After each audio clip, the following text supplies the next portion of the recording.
Bonjour à tous, la Société du Grand Paris fête aujourd'hui la pose de la première pierre du nouveau métro, ici même au carrefour d'Issy-les-Moulineaux, Clamart, Malakoff et Vanves. À cette occasion, la SGP organise une grande manifestation culturelle qui s'intitule Kilomètre 1, au programme de la musique, de la gastronomie et des performances artistiques en tout genre. Bienvenue dans Grand Paris Expression.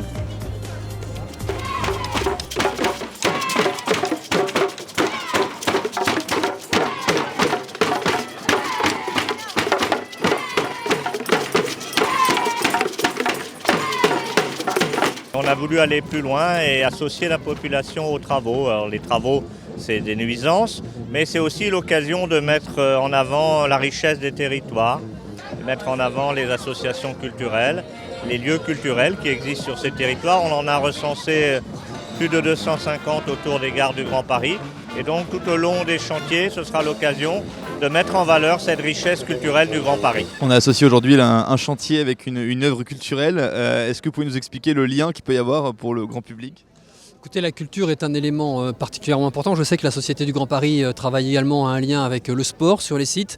Les gares, une 60aine de gares autour de la boucle du Grand Paris, vont être de véritables lieux de vie, de nouveaux quartiers de ville dans lesquels l'apport culturel, l'apport sportif va être évidemment important. Je suis moi-même un enfant de la ville nouvelle et je sais combien la culture a marqué la création des villes nouvelles dans leur programmation, dans leur organisation, dans la trace d'œuvres qu'elle a pu laisser au fur et à mesure des chantiers. Et je pense que c'est plutôt assez symbolique de commencer les travaux de cette ligne 15 par un geste de ce type. Nous avons vu ce projet comme un projet transversal, c'est-à-dire qu'une gare, un réseau, c'est vrai que la première raison elle est fonctionnelle. Nous avons voulu ajouter une dimension qui soit architecturale, qui soit urbaine, mais aussi qui intègre vraiment l'expérience du voyageur. Et l'expérience du voyageur, par définition, elle n'est pas cloisonnée.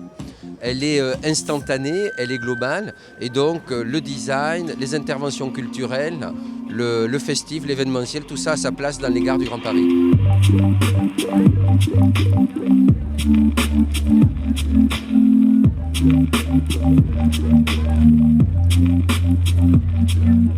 On sait que les chantiers vont être extrêmement difficiles, extrêmement compliqués pour les villes, pour les riverains, pour les habitants. Et l'idée, bien entendu, c'est de faire que la population s'approprie ce temps difficile de nos territoires en perspective de ce réseau. Et c'est pour cela que la culture doit, dans le chantier et pendant toute la durée de ce chantier, avoir une place, parce que la culture, c'est aussi la fête, c'est le partage, comme on l'a vu il y a quelques instants.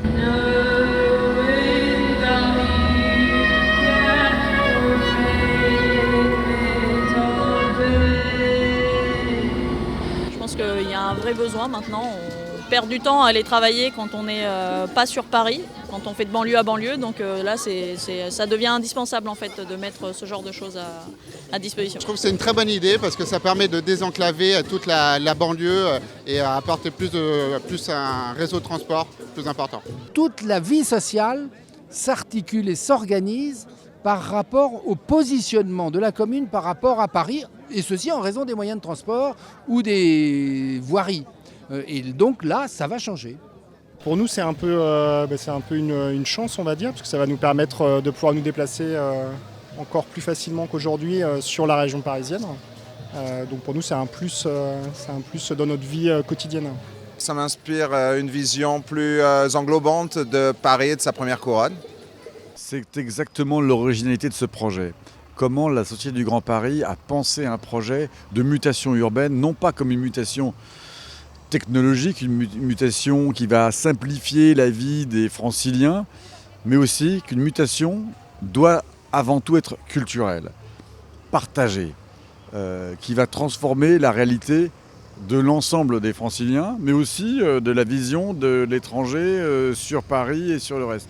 Faire que le changement d'échelle ne soit pas juste un changement de grandeur, de chiffres, mais qu'elle soit une réalité au quotidien, partagée par tous, une culture populaire et vivante de l'ensemble des autres. Donc c'est là l'originalité de ce projet, c'est que l'ADN de cette histoire est une histoire culturelle.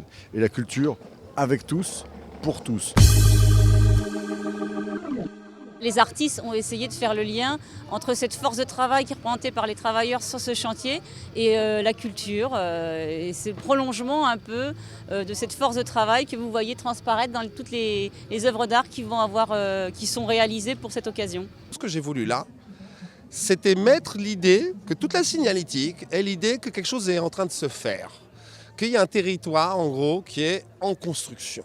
Et qu'on n'a pas le droit d'y rentrer métaphoriquement, parce que cette signalétique sert à ça. Et là, elle devient burlesque. C'est ce territoire qui devient un peu pour proposer d'autres choses, d'autres questions. Et là, moi, je joue avec l'idée de la force du travail, l'idée entre la danse et l'organisation du travail. J'en fais un parallèle entre l'idée d'être heureux ou pas dans le travail, mais comme un peu une petite blague. Tous les gens que vous retrouvez ici sont au fond des artistes, des créateurs, des créatifs qui sont issus aussi de ce territoire. Alors du territoire proche, de la grande boucle du métro express, du Grand Paris Express que vous connaissez, et puis aussi de Paris. C'est aussi un moment où on permet de révéler en fait des talents. Et on voulait montrer que toute occasion est bonne pour au fond montrer la créativité et les créations qui se passent sur ce territoire. Et puis on a une chose très importante, c'est qu'on voulait absolument à chaque fois montrer qu'on peut lier et relier les choses, c'est-à-dire qu'on peut faire en sorte que les gens soient ensemble. Vous avez vu, là on est tous une communauté, on a tous un gilet, on est dans la même histoire. Tout ça va se transformer avec nous tous. Et c'était ça aussi l'image symbolique qu'on voulait avoir. 2 visites déguidées, qui sont des visites scénarisées, qui se servent du public et qui visitent des territoires et qui rassemblent des territoires, qui lient et relient des territoires. On va faire donc la visite d'Issy-les-Moulineaux et Clamart. J'ai fait une petite sélection des lieux parce que c'est très grand. Donc d'ailleurs nous allons voyager en bus, nous allons marcher et parfois même certains lieux n'ont aucun intérêt, donc nous les traverserons en courant pour ne pas perdre de temps. J'aime l'ail, moi l'oignon, j'aime l'ail. Bien fort qu'on entende bien la cornemuse. J'aime le bien Marie-Madeleine, j'aime mieux Marie-Madelon.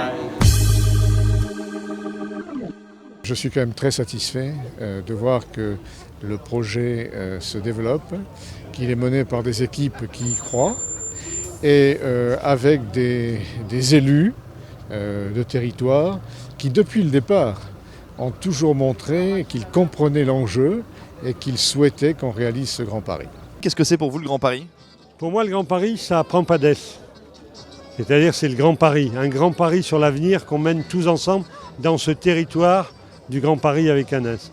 Et ce Grand Paris, c'est des réseaux de transport avec le réseau express que mène la SGP, mais je ne veux pas oublier Charles de Gaulle Express, je ne veux pas oublier EOL, les améliorations et allongements des métros, l'amélioration des Transiliens, donc réseau de transport, le logement, on a atteint les 70 000 logements par an, la culture, les zones industrielles, l'université, la recherche, l'économie.